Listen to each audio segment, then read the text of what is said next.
తపస్వి audio stories కి స్వాగతం. శిలగా మారిన శిల్పము ధారావాహిక జరిగిన కథ. కిరణ్ మాటల్ని నమ్మిన జెస్సీ రాజాని కంపెనీ నుండి బయటికి పంపించేస్తుంది. ఎలాంటి ఆధారం లేక దిక్కుతోచని స్థితిలో గుడికి వెళ్లి దేవుణ్ణి వేడుకుంటున్న రాజాకి గురువుగారిచ్చిన సలహాతో ఫుడ్ ప్రొడక్ట్ బిజినెస్ మొదలు పెడతాడు. ఇక వినండి 14వ భాగం. ఈ వయసులో గురువుగారు చెప్పింది విని నేను వ్యాపారం అయితే మొదలుపెట్టాను కాని పెట్టుబడి చాలక నెగ్గుకు రాలేకపోతున్నాను రఘు. ఇలాగే ఉంటే లాగగలనా లేదా అని భయంగా ఉందిరా. నువ్వు ఆ మధ్య రిస్క్ లేని వ్యాపారంలో పెట్టుబడి అవకాశం ఉంటే చెప్పమన్నా ఓసారి. నీకు వీలైతే నా వ్యాపారంలో పెట్టగలవా? నీకు ప్రతి నెల వడ్డీ రూపంలో ఇస్తూ కొంత శాతం లాభం కూడా ఇస్తాను. ఎప్పుడు కావాలంటే అప్పుడు నీ పెట్టుబడి వెనక్కి తీసుకోవచ్చు. అప్పుడు వడ్డీ ఆగిపోతుంది. నువ్వు సరేనంటే అన్నీ కట్టుదిట్టంగా రాసుకుందాం, తన స్నేహితుణ్ణి అడిగాడు రాజా. శక్తికి మించిన బరువు మోస్తున్నప్పుడు ఎంతటి బలశాలికైనా తనపై తనకి అపనమ్మకం కలిగి కాస్త చేదోడు దొరికితే మరింత బావుంటుందనిపించడం సహజం. అలాంటి భయమే ఇప్పుడు రాజా మనసులోనూ చోటు చేసుకుంది. ఆ భయం న్యాయమైంది కూడా. నేనొకసారి భాయిని అడిగి నిర్ణయం తీసుకుంటాను. ఇప్పుడు నేను పెట్టుబడులు పెట్టొచ్చో లేదో చెప్తారాయన. నా నిర్ణయం ఏదైనా వెంటనే చెప్తాను. మనం చేస్తోంది సరైందో కాదో చెప్పడమే కాకుండా మనకొచ్చే ఆటంకాలేమైనా ఉంటే వాటికి కూడా ఆయన ఏదో ఒక నివారణోపాయం చెప్తారు, రాజాతో చెప్పాడు రఘు. భాయా? అతనెవరు? అడిగాడు రాజా. నీకు గురువుగారు చెప్పగానే ఎలా గురొచ్చిందో నాకు భాయ్ చెప్తే అలా అన్నమాట. నాకెలాంటి కష్టం వచ్చినా నేను ఆయన దగ్గరికే వెళ్తాను. నా సమస్య ఎంత జటిలమైనా ఇట్టే పరిష్కారం చూపిస్తారు. అందువల్ల ఎలాంటి పెద్ద నిర్ణయాలు తీసుకోవాలన్నా ముందుగా ఆయన సలహా తీసుకుంటాను నేను, అన్నాడు రఘు. అవునా? సరే, నాకు ఇప్పుడు అలాంటి వ్యక్తుల సహాయం ఎంతైనా అవసరం ఉంది. నేను అప్పుగా తీసుకుంది మనం అనుకున్న సమయానికి ఇచ్చేస్తాను. నా వ్యాపార నిమిత్తం నాకు కొన్ని భయాలున్నాయి. ఆయన వద్ద వాటికి సమాధానాలు దొరికితే నాకు సంతోషమేగా. నీకు అభ్యంతరం లేకపోతే నీతో నేను వస్తాను, అన్నాడు రాజా. అదో మధ్యతరగతి ఇళ్ల కంటే పెద్ద స్థలం. 2000 గజాలకు పైచిలికే ఉన్న ఇల్లు. ఇల్లు మాత్రం హుందాగానే ఉంది. చుట్టూ పూల మొక్కలతో అందంగా అమర్చుకున్న ఇల్లు. ముందుగా ఒక పెద్ద హాల్లోకి వెళ్లగానే పక్కగా ఓ గది. ఆ గది అందులోని వారిని కలవడానికొచ్చిన వాళ్ల కోసం ప్రత్యేకంగా ఏర్పాటు చేసుకున్నదిలా ఉంది. మిగిలిన ఇంటితో ఇక్కడి వ్యవహారాలకి ఎలాంటి సంబంధం లేనట్టుగా ఆ హాల్కి అవతలి భాగం పెద్దగా కనిపించడం లేదు బయటికి. వరుసగా పుస్తకాల అలమార్లు అవి చాలా ఉన్నాయి. సలాం రఘుభాయ్, 2 చేతులు జోడిస్తూ ఆహ్వానించాడు భాయ్. మధ్య వయస్కుడైన అతను ఓ కుర్చీలో కూర్చొని ఉన్నాడు. పక్కనే మరెవరితోనో మాట్లాడుతున్నాడు. దూరంగా ఉన్న మరో సోఫాలో కూర్చున్నారు రఘు, రాజాలు. భాయ్, మీ పుణ్యమా అని మా వాడిప్పుడు డిగ్రీ తీసుకోబోతున్నాడు. వాడు చదువు మానేసి దిక్కుతోచని స్థితిలో మేమున్నప్పుడు మీరు చేసిన మేలే మా కుటుంబాన్ని నిలబెట్టింది నేడు. మీ మేలు ఎన్నటికీ మర్చిపోలేము. ఇవి చేతులు కాదు అంటూ ఆ వ్యక్తి 2 చేతులు పట్టుకొని కృతజ్ఞతలు చెప్పుకుంటున్నాడు. అల్లా మాలిక్, అంతా భగవదేచ్ఛ అంటున్న బాయ్ చేతుల్లో 50,000 రూపాయలు పెట్టి, ఇది కేవలం నా సంతోషం కోసం, మీరు కాదనడానికి వీల్లేదు. మీరిచ్చిన మందుకి వెలకట్టేంత సాహసం నేను చెయ్యలేను కాని ఉడతా భక్తిగా నా శక్తి కొలది వీలైనది నేను చెయ్యగలిగింది మరొకరికి మీరు చేసే సహాయానికి ఉపయోగపడుతుందనే కాని మరోలా కాదు. నా మాట మీరు కాదనకూడదు, అన్నాడు ఆ వ్యక్తి. రాజా, అతనెవరో తెలుసా? 10వ తరగతి చదువుతున్న వాళ్ళబ్బాయి ఓ వింత జబ్బుతో బాధపడుతుంటే హాస్పిటల్స్ లో ఈ ప్రాబ్లంకి పరిష్కారం దొరక్క దిక్కుతోచని స్థితిలో బాయి దగ్గరికి వచ్చిన ఓ తండ్రి. ఆ అబ్బాయికి అప్రయత్నంగా మూత్రం వచ్చేస్తూ ఉండడం, అలా రోజల్లా బొట్టుబొట్టుగా పడుతూ ఉండడంతో చదువుకి ఆటంకం వచ్చింది. ఎదిగే వయసు. సిగ్గుపడుతూ స్కూల్కి వెళ్లడానికి ఇబ్బంది పడి మానసికంగా ఎంతో ఒత్తిడికి లోనై పిచ్చివాడిలా అయిపోయాడు. 1 సంవత్సరం పాటు చేయించని వైద్యాలు లేవు, చూపించని డాక్టర్లు లేరు. ఫలితం మాత్రం లేకపోయింది. దాంతో ఇంటిల్లిపాది విపరీతంగా మనోవ్యధకి లోనైపోయారు. అప్పుడు ఎవరో భాయ్ దగ్గరికి తీసుకొచ్చారు. సరిగ్గా నేనొచ్చినప్పుడే కనుక అతనితో నాకు స్నేహం కుదిరింది. భాయ్ ఇచ్చిన మందుతో కేవలం 2 నెలలకే ఎంతో సుగుణం కనిపించి స్కూల్కి వెళ్లడం మొదలుపెట్టాడా బాబు. తర్వాతి 3 నెలల్లో ప్రాబ్లం అంతా మొత్తం తగ్గిపోయింది. అప్పట్నుండి నెలకొక్కసారైనా అతను భాయ్ని కలిసి వెళ్తూ ఉంటాడు. క్రితం సారే డబ్బు చేతిలో పెడుతుంటే పూర్తిగా తగ్గనివ్వండి, అప్పుడు చూద్దాం కదా అంటూ సున్నితంగా నిరాకరించారు భాయ్. నమస్తే భాయ్, నా స్నేహితుడు రాజా అని పరిచయం చేస్తున్న రఘు పక్కనే నిలబడ్డ రాజా 2 చేతులు జోడించి నమస్కరిస్తూ నమస్తే భాయ్ అన్నాడు తాను కూడా.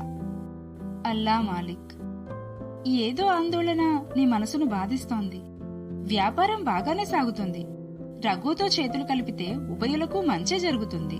భాయ్ చెప్పిన ఒక్క మాటతోనే ఇద్దరి సంశయాలు తీరిపోయాయి. భయపడకు, ఒకప్పుడు నువ్వు అన్ని విధాలా సహాయపడ్డ ప్రాణమిత్రుడి కుటుంబమే నేడు నీకు శత్రువులయ్యారు. వారితో రుణం తీరిపోయింది. అక్కడ ఒక దుష్టశక్తి ఉంది. ఎంతటి పాపానికైనా ఒడికట్టగలిగే బుద్ధామది. అప్రమత్తంగా ఉండు. ఇంకెప్పుడూ వారి దరిదాపుల్లో కూడా వెళ్లొద్దు. అన్నీ ప్రత్యక్షంగా చూసినట్లుగా అన్న భాయ్ మాటలు విని ఆశ్చర్యం కలిగింది రాజాకి. అప్పటి నుండి భాయ్ పట్ల గౌరవభావం, గొప్ప గురి ఏర్పడ్డాయి. భాయ్ అంటోంది షీబా గురించే అయ్యుంటుంది. ఆమె వచ్చినప్పటి నుండేగా జెస్సీలో మార్పొచ్చింది. ఇంక నా వ్యాపారం నాది. వాళ్లని వెనుదిరిగి చూడాల్సిన అవసరం నాక్కూడా లేదు. మనసులోనే గట్టిగా అనుకున్నాడు రాజా. మన క్లయింట్లందరూ రాజా దగ్గరే ఆర్డర్లు ప్లేస్ చేస్తున్నారు. ఇది చీటింగ్ కాదా జెరిన్? మనం ఏ రకంగానైనా రాజా మీద కేసు వేయొచ్చా? ఉక్రోషంగా అడిగింది జెస్సీ. వ్యాపారం అన్నాక ఎవరి ప్రయత్నాలు వాళ్ళు చేసుకుంటారు. ఎవరి దగ్గర బిజినెస్ ఎథిక్స్, క్లయింట్స్ పై గౌరవం ఉంటాయో వాళ్ల దగ్గర ఎక్కువ బిజినెస్ చేయడానికి ఇష్టపడతారు మార్కెట్లో కస్టమర్స్. రాజాకి ఉన్న కస్టమర్ రిలేషన్షిప్ వల్ల అతడి వద్ద కొంటే సరుకు డోకా ఉండదని, పేమెంట్స్ లో పేచీలు పెట్టడని గట్టిగా నమ్మిన వాళ్లు అతడి నుండి సరుకు కొనుక్కోవాలి అనుకోవడంలో తప్పేముంది? అసలు ఇందులో మోసమే ఉంది? పైగా కేసులకు తావేముంటుంది జెస్సీ? ఇలాంటి ఆలోచనలే తప్పు అన్నాడు జెరిన్. అసలు మన దగ్గర కొన్న వాళ్లందరూ ఇప్పుడు రాజా దగ్గరికి వెళ్లడానికి మనకంటే తక్కువకి అతను ఎలాంటి పరిస్థితుల్లోనూ ఇవ్వలేడు. ఎందుకంటే అతడింకా చిన్నకారు వ్యాపారవేత్తే కదా. మరలాంటప్పుడు ఇంత మార్కెట్ ని తన వైపు తిప్పుకుంటున్నాడు, ఇదెలా? అనుమానాన్ని, అసహనాన్ని వ్యక్తం చేసింది జెస్సీ. అక్కా, మన దగ్గర కొన్న క్లయింట్లందర్నీ రాజానే వెళ్లి కలిసేవారు. మన క్లయింట్లు మన కంపెనీ పేరు చూసి కాదు, రాజాతో ఉన్న రిలేషన్షిప్ వల్ల సరుకు కొనేవారు. అందున ఫెస్టివ్ టైంలో మరియు ప్రాడక్ట్ డిమాండ్ ఉన్న సమయాల్లో ముందుగానే అవసరాన్ని అంచనా వేసి క్లయింట్స్ డిమాండ్కి తగ్గట్టు ఎప్పటికప్పుడు సప్లై చేస్తూ సంయమనం పాటిస్తూ ఉండడం వల్లనే మన వ్యాపారంలో ఎప్పుడూ అపనమ్మకం చోటు చేసుకోలేదు. ఆ నమ్మకానికి వెనుకున్నది రాజా మాట. ఇప్పుడు అదే రాజా అదే వస్తువును వెళ్లి ఆఫర్ చేస్తున్నప్పుడు అతడి దగ్గర కొనడాన్నే ఇష్టపడతారుగా. ఎందుకంటే అతడి మాట మీద వాళ్లకున్న నమ్మకం. అది సహజంగానే జరిగిపోతుంది. వాళ్ళక్కడ చూస్తోంది కంపెనీ పేరుని కాదు, రాజా ఇస్తున్న నమ్మకాన్ని. ఈ విషయం ముందే గ్రహించి ఉంటే అంత తొందరగా నువ్వు రాజాని పంపే ముందు కనీసం ఆలోచించేదానివి కదా. పరిస్థితిని వివరిస్తూనే అమ్మ చెప్పుడు మాటలతో తప్పుడు నిర్ణయాలు తీసుకున్న అక్కకి చురక పెట్టాడు జెరిన్. నువ్వసలు నా తమ్ముడువేనా? ఆక్రోశంగా అంది జెస్సీ. నువ్వు చాలా తప్పు పని చేశావక్క. ఎలాంటి తప్పు చేయకపోగా కంపెనీ కోసం పాటుపడ్డ వ్యక్తి ఆయన. నీకు నీ కుటుంబానికి ఎంతో మేలు చేసిన అతణ్ణి బావగారి ప్రాణ స్నేహితుడు అన్న విషయాన్ని కూడా మర్చిపోయి ఏమాత్రం టైం ఇవ్వకుండా పంపించేశావు. ఇప్పుడు దానికి పర్యవసానం చూసావా? మన నిర్ణయాలకి మనమే కదక్కా బాధ్యులం. పుండు మీద కారం చల్లినట్టుగా అనిపించాయి జెరిన్ మాటలు. రాజా వ్యాపారం దినదిన ప్రవర్ధమానం అవుతోంది. అదే సమయంలో జెస్సీ వ్యాపారం మునపటితో పోలిస్తే పావొంతు టర్నోవర్ కూడా లేకపోవడం ఈ 6 ఏళ్ల వ్యవధిలో కనిపించేసింది. అన్నీ తలకిందులైపోయాయి. కాలం మాత్రం ఎవరికోసం ఆగకుండా గడిచిపోతోంది. అసలు మీ బాధేంటో కూడా నాకు అర్థం కావడం లేదు. ఎందుకిలా మిమ్మల్ని మీరు కష్టపెట్టుకుంటూ నన్ను కష్టపెడుతున్నారు? వాపోయింది అహల్య. నీకసలు నా బాధ తెలిసిందెప్పుడు? నువ్వు నన్ను మనిషిగా చూసిందెప్పుడు? విసురుగా అన్నాడు గౌతమ్. అర్థం లేకుండా మాట్లాడకండి. మీ బాధని తెలుసుకోకుండానే ఇన్నాళ్లు మనం కలిసి కాపురం చేస్తున్నామా? ఉంటున్నాం. ఎందుకుంటున్నామో కూడా తెలియకుండా ఉంటున్నాం. నువ్వు నన్ను అర్థం చేసుకుంది కాని, నా బాధల్లో పాలు పంచుకుంది కాని ఎన్నడూ లేదు. ఒక్క మాటలో తేల్చేశాడు గౌతమ్. ఆ మాటకి గుండెల్ని కోసేసినట్లయింది అహల్యకి. ప్రైవేట్ ఉద్యోగం, అందులో ఉండే సమస్యలు, ఎప్పుడు ఉడుతుందో తెలీదు అని ఎప్పటికప్పుడు ఆందోళన పడతారని తెలిసిన తను ఎమర్జెన్సీ ఫండ్గా తన జీతంలో కొంత మొత్తాన్ని పక్కన పెట్టి జాగ్రత్త పడటం జరిగేది. 6 నెలలకి పైగా గౌతమ్కి జీతం లేని రోజులున్నా జీవనశైలిలో ఎలాంటి మార్పు రాకుండా ఇల్లు నడిపించి పిల్లల అవసరాలు చూస్తూ గడుపుకొని రావడం తనకు తెలుసు. అయితే ఇవన్నీ తృప్తి కలిగించలేదన్నమాట. తానెరిగి ఆయనకొచ్చిన బాధలు ఉద్యోగరీత్యా వచ్చినవేగా. తన అవసరాలు కోర్కెలు అంటూ ఎన్నడూ ఎలాంటి ఇబ్బంది పెట్టలేదు, ఇరకాటంలో పడేలేదు. ఏదేమైనా సరే ఇప్పుడవి అప్రస్తుతం. భార్యగా ఆయన బాధల్ని పట్టించుకోలేదన్న మాట వచ్చింది. మనసులోనే కుమిలిపోయింది అహల్య. సరే, నేను చెయ్యగలిగి చెయ్యకుండా ఉన్నది ఏంటో చెప్పగలరా? మరోసారి ఓపిగ్గా అడిగింది అహల్య. మీ ఆఫీస్లో అందరితో బానే ఉంటావుగా, నా దగ్గరకొచ్చేసరికి ఇలా మాట్లాడతావెందుకు? అసలు నీకేం రోగం వస్తుందో తెలీదు. మళ్ళీ మరో కోణంలోకి వెళ్ళింది వివాదం. మనకి మాట తేడా వచ్చింది. దాని గురించి నేను సవ్యంగానే మాట్లాడుతున్నాను కదా. మీ బాధ నేను లక్ష్య పెట్టలేదు అంటే డబ్బెవరికైనా ఇస్తున్నానని మీకు అనుమానమా? అడిగింది అహల్య. పిల్లికైనా బిచ్చం పెడతావా నువ్వు? ఉపకారం అంటేనే ఊరొదిలి వెళ్లిపోతావుగా ఏహ్యంగా అన్నాడు గౌతమ్. మరి ఎవరికో ఏదో నేను చేసేసింది మీకు చెయ్యకపోయింది ఏంటసలు? అడిగింది అహల్య. నువ్వు నాతో పొగరుగా మాట్లాడకిలా. నీలాంటి వాళ్లకు అసలు పెళ్ళన్నదే అవసరం లేదు. నీకు మొగుడన్నవాడు అక్కర్లేదు. గౌతమ్ మాట మళ్లీ మారింది. అసలు నేను చేసిన తప్పేంటో చెప్పకుండా ఇంతవరకు సాధిస్తున్నారు మీరు. ఉద్యోగంలో ఇబ్బందులన్నవి ఈ రోజుల్లో అందరికీ సహజమే కదండి. అంత మాత్రాన మనకి బ్రతుకు మీదే అసంతృప్తి కలగడం, రోజూ ఏదో ఒక వంకతో ఎవరో ఒకరిని తప్పులు పడుతూ ఉండడం న్యాయం కాదు. అది మీకే మంచిది కాదు అన్నది అహల్య. వాణ్ణేర్పుతున్న మాటలేనా ఇవి? మానసిక రుగ్మతల డాక్టర్ కదా, తగు మోతాదుల్లో ఇస్తూ ఎన్ని కబుర్లైనా చెప్తాడు. ఇప్పుడు హేళనగా వచ్చింది గౌతమ్ మాట.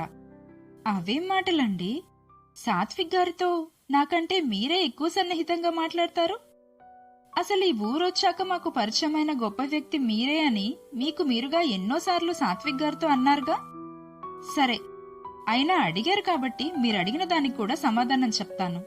నా ఆఫీస్ కొలీగ్ రాధా వాళ్ల అన్నయ్యగా నాకు పరిచయం అయ్యారు ఆయన. పిల్లలకి ఇబ్బందులొచ్చినప్పుడు వారిని సంప్రదించినప్పుడు పరిస్థితిని కూలంకషంగా పరిశీలించి తగు సూచనలు సలహాలు ఇస్తూ మన కుటుంబానికి సన్నిహితులయ్యారు.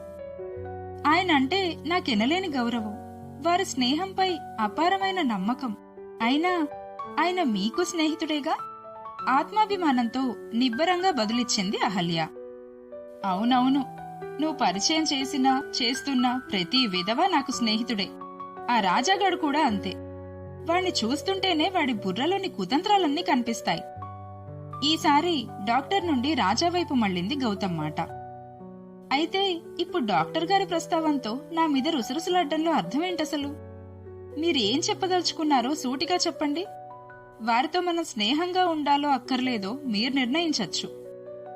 నా వరకు నేను అవసరమున్నంత వరకే వారితో మాట్లాడడం తప్ప స్నేహం పరిధిని దాటి సంభాషించడం ఎన్నడూ జరగలేదు, ఇకపై జరగదు కూడా. ఈ సమాజంలో మనకి ఎన్నో రకాల వ్యక్తులు పరిచయం అవుతారు. వారికి మనకి సరిపడినప్పుడే ఆ పరిచయాలు స్నేహంగా మారతాయి. వీళ్ళిద్దరూ నా వల్ల మీకు పరిచయం అయ్యారు. అంత మాత్రాన వారి పరిచయం స్నేహంగా మన జీవితాల్లో మిగిలిపోవాలని నేనెన్నడూ అనలేదుగా మీతో. మన సొంత విషయాల్లో వారినెన్నడూ నేను రానివ్వలేదు. మీకు అభ్యంతరకరమైన విషయాలు ఏవైనా సరే తప్పక నాతో చెప్పచ్చు. నేను ఎప్పుడూ మిమ్మల్ని ఎదిరించి చేసిన పనులు కాని చేసిన ఖర్చుల దాఖలాలు కాని లేవు. చాలా వివరంగా సమాధానం చెప్పింది అహల్య. మరిప్పుడు అహల్య చెప్పిన సమాధానంతో గౌతమ్ ఏం చెయ్యనున్నాడు? అసలు ఇంతకీ గౌతమ్ ప్రాబ్లం ఏంటి? ఎందుకిలా మాటికోసారి మాట మారుస్తూ అహల్యని మాటలతో ఇబ్బంది పెడుతున్నాడు? రాజా సాత్విక్లతో అహల్య స్నేహం ఇంతటితో ముగిసిపోయినట్లేనా? ఇప్పుడు జెస్సీ ఏం చెయ్యనుంది? రాజానేమైనా చెయ్యనుందా? భాయ్ చెప్పినట్లు నిజంగానే రాజా వ్యాపారం అభివృద్ధి జరుగుతుందా? ఈ ప్రశ్నలన్నిటికీ సమాధానాలు తెలుసుకోవాలంటే వింటూనే ఉండండి శిలగా మారిన శిల్పము ధారావాహిక మీ తపస్వి ఆడియో స్టోరీస్ లో.